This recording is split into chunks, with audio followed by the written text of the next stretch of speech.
Hoje eu tenho um recado muito, mas muito importante para os adventistas. Na verdade é um alerta muito, mas muito sério. O recado é, cuidado, porque o sábado que era para ser uma bênção na sua vida, pode estar sendo uma maldição. Assista essa mensagem, ela é muito necessária.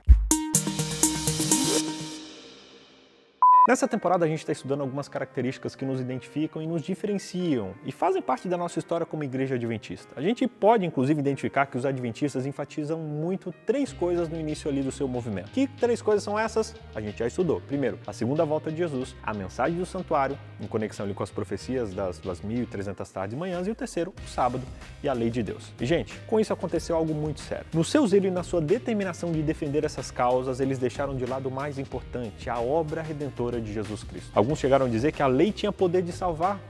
Vê só.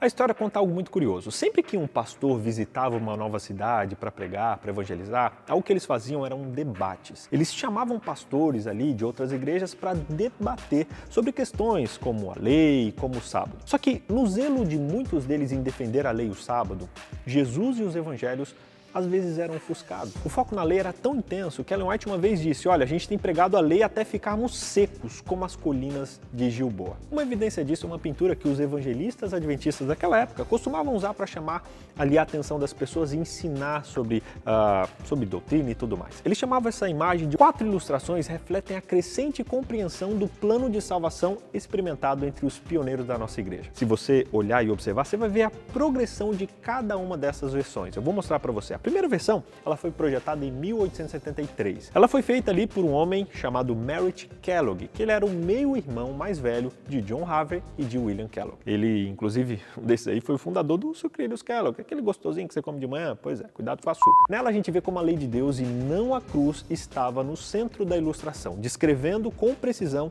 como os adventistas daquela época entendiam a centralidade da lei no plano da salvação. Só que anos depois eles fizeram uma segunda versão, eles mudaram e retiraram alguns elementos, só que a lei ainda tinha um papel central naquela pintura. Até que no ano de 1880, Tiago White encomendou uma nova versão da pintura, na qual Jesus pregado na cruz e não mais a lei ocupavam o centro da imagem. Uma nova pintura ilustra uma mudança que ocorreria dentro do próprio adventismo. Agora sim! Uhul! Mas antes de sair por aí falando que absurdo, nossa, isso, tá, entenda, nós já nascemos numa comunidade madura e que se hoje a gente não comete esses erros, foi porque esses pioneiros cometeram alguns erros lá atrás na construção. E a nossa igreja, inclusive, acredita na verdade progressiva, que é que quanto mais estudamos a palavra de Deus, mais ele revela essas verdades para nós. Para entender um pouco melhor o que se passava na cabeça deles, vamos para o texto bíblico que eles usavam para defender a centralidade da lei. Que texto é esse? Gálatas 3, 24 e 25. Ele descreve a lei como um aio, um tutor ou um guardião que nos conduz a Cristo. E esse texto era muito usado nos debates. A grande questão era se esse tutor ou esse guardião era a lei moral, os 10 mandamentos, ou a lei cerimonial judaica, que era ali as questões dos sacrifícios. Isso, gente, se transformou em um gigante debate dentro da igreja. Muitos adventistas defendiam que esse tutor era a lei moral. Por quê, BJ? Porque eles entendiam e tinham receio de, a partir do momento que a gente disser que esse tutor não é a lei moral, os mandamentos, inclusive o sábado, perderiam a sua validade, porque Gálatas 3:25 diz que a gente não está mais debaixo desse tutor. Mas o problema em defender que o tutor são os 10 mandamentos é que a lei ela toma um papel tão grande, tão central, que a obra de Cristo é totalmente ofuscada. Foi então que 2 pregadores muito jovens, Jones e Wagner, entraram em cena. Eles defendiam que o tutor era sim os 10 mandamentos, mas o papel da lei no plano da salvação é revelar os nossos pecados, deixar evidente que nós somos pecadores e assim nos levar ao nosso Salvador, Jesus Cristo. Afinal, só Ele concede a justificação e a purificação. Agora, gente, vem aqui mais perto. Chega mais perto que eu vou te contar um negócio. Sempre que a cruz é separada do entendimento doutrinário, o cristianismo prático é prejudicado. Meu objetivo aqui, gente, não é diminuir a importância do sábado, da lei, porque isso está muito ligado à nossa missão como igreja. O meu objetivo aqui é aumentar a importância de Jesus Cristo. Muitas vezes a gente está tão preocupado em provar que a gente está certo ou em tão determinado empenhado em provar que os outros estão errados, o que é muito pior, que o evangelho ele desaparece das nossas vidas, das nossas conversas e da nossa pregação. Isso aconteceu antigamente para que nós aprendêssemos que as doutrinas que nós ensinamos não podem ser separadas do Cristo a quem nós seguimos e da cruz na qual ele foi crucificado. A lição é de que nós temos que dar atenção e relevância devida para a coisa certa. E quando a graça de Jesus estiver envolvida, ela sempre é maior do que tudo. O propósito final do cristão em todas as coisas é o amor a Deus e o amor ao próximo. E isso é encontrado lá em Colossenses 1:27, dizendo: Cristo em vocês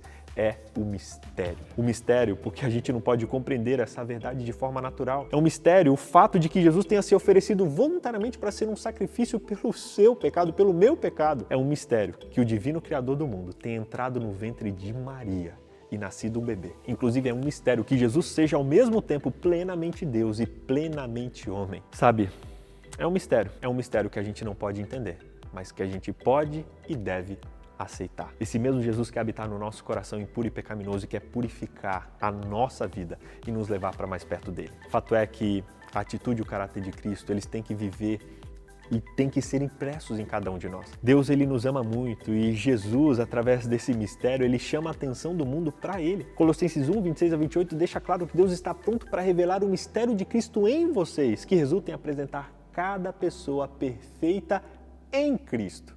Essa palavra muda tudo. A justificação e a santificação pela fé é exatamente isso, obter a justiça de Deus ao ter Cristo habitando em nós, sendo fiel não a Cristo, mas fiel em Cristo. Você precisa acreditar que o seu coração foi transformado e que você foi perdoado, apesar de como você se sente, e reivindicar pela fé a promessa da palavra de Deus, de que Cristo estará em você. É essa experiência que transforma e que dá para você tudo que você precisa. Isso é algo que ninguém pode fazer por si mesmo, ninguém pode criar. Não, a gente tem que abrir mão de tudo que a gente é, de tudo que a gente faz, porque até as nossas boas obras são trapos de imundícia, são absorvente sujo. Paulo não via valor nas suas próprias obras. O desejo dele era experimentar Cristo trabalhando nele e por meio dele, como disse em Colossenses 1:29. Para isso eu me esforço, eu luto conforme a minha força, na verdade, conforme a sua força, que atua poderosamente em mim. Paulo disse isso e você tem que dizer também. Hoje, se houvessem mais pessoas que reconhecessem que sem Cristo são completamente impotentes, haveriam mais pessoas que teriam o poder do Senhor trabalhando nelas e através delas. O capítulo 3 retorna ao tema que significa que o mistério de ter Cristo em vocês é algo muito grande. Em primeiro lugar, ter Cristo habitando em nós significa que a nossa mente está fixada nas coisas do alto e não nas coisas da terra. Em segundo lugar, significa que nós nos despimos da obrigação da carne e das obras da carne, que é a ira, indignação, maldade, blasfêmia e a linguagem obscena no falar. Significa que em vez disso nós nos revestimos de misericórdia, bondade, mansidão e longanimidade e todos os demais atributos de Jesus que são impressos nos seus seguidores. Acima de tudo, porém, ele diz, esteja o amor, que é o vínculo da perfeição, que esse amor esteja em você. E aí, deu para entender agora? Sim! Ellen White diz sobre o perigo que é não dar a Jesus o devido lugar que ele merece. Sem a presença de Jesus no coração, ela diz, o culto é formalismo frio e sem vida. Quando, porém, Cristo, a esperança da glória está em nós, nós somos constantemente levados a nos relacionar e a relacionar os pensamentos e atos com a glória de Deus. Quando Cristo habita em nós continuamente, ele reorienta completamente as nossas prioridades, as nossas reações e o nosso entendimento a respeito de tudo. Ela completa dizendo que não há nada que continue igual quando Jesus está habitando no coração. A mensagem central das Escrituras é o Evangelho, e no âmago do Evangelho está o poder de Cristo sobre o pecado. Somente por meio de uma união com Cristo podemos vencer o pecado, uma união que, em última análise, é um mistério. Uma união que não é resultado do que eu faço, mas do que Jesus já fez por mim. Ter Cristo no seu coração significa que o seu caráter, o caráter de Cristo vai estar impresso na sua vida. Não é apenas uma teoria, é uma realidade cada vez mais prática e concreta, à medida que você vive pela fé. As ações e os seus pensamentos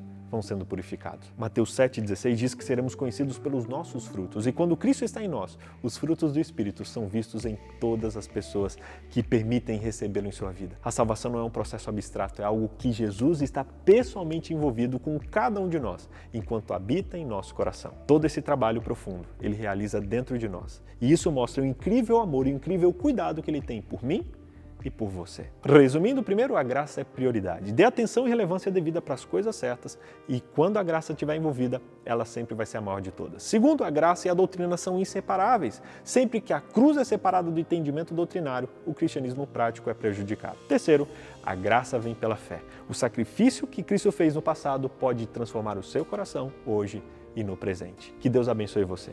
Que você siga, sim, os mandamentos de Deus, mas não para ser salvo, mas porque você já aceitou a salvação que Cristo Jesus oferece. Que você aceite hoje a graça de Deus e que essa graça se manifeste em ações de graça de você pelas outras pessoas e pelo nosso Senhor Jesus Cristo, que nos amou, nos salvou e morreu em nosso lugar. Se você hoje quer aceitar a graça de Deus, feche os seus olhos, que eu quero orar com você agora. Querido Deus, abençoe a vida dessa pessoa.